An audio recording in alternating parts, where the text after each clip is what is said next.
할렐루야. 오늘도 좋은 아침입니다.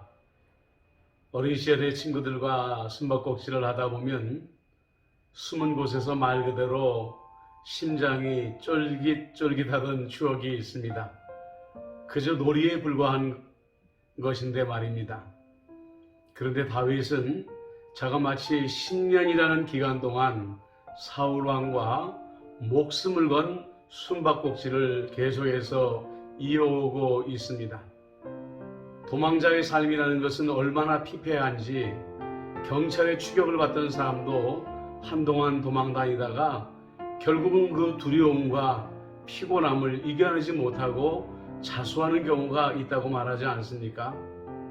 그런데 다윗은 그렇게 하고 싶어도 그렇게 할 수 없었습니다. 첫째는 다윗은 광야의 삶이 하나님께서 자신을 연단하시는 과정이라는 것을 알고 있었기 때문입니다.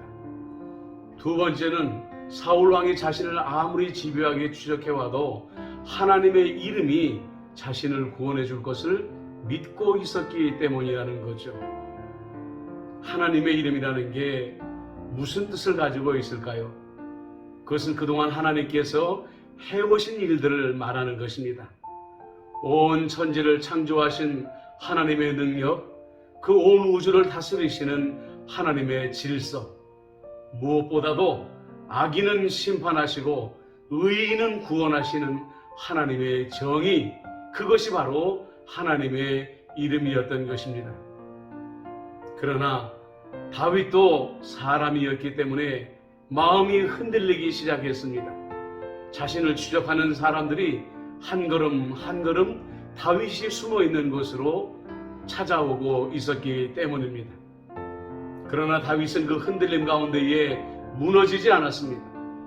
하나님을 향하여 부르짖었습니다.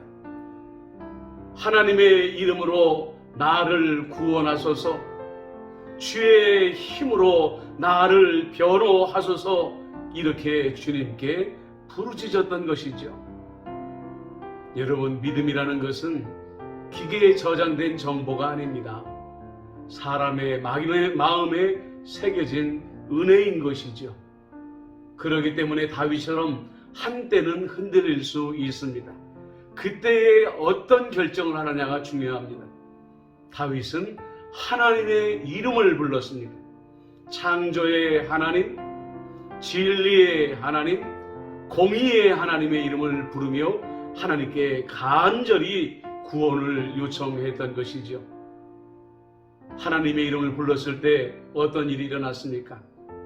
다윗이 숨어있는 곳에 가까이 다가오던 그들이 결국은 다윗을 찾지 못하고 물러가고 말았습니다.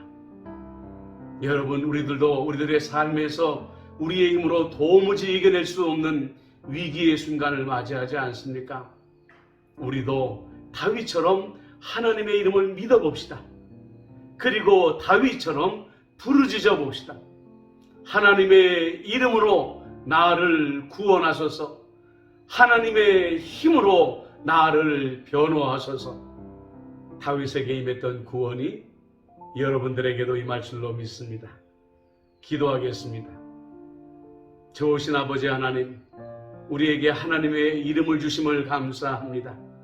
어려울 때마다, 힘들 때마다 이 위대하신 하나님의 이름을 부르짖음으로 말미암아 우리 삶에서 구원을 경험하게 하여 주옵소서. 예수님의 이름으로 기도드립니다. 아멘. 어려울 때 하나님의 이름을 부릅시다.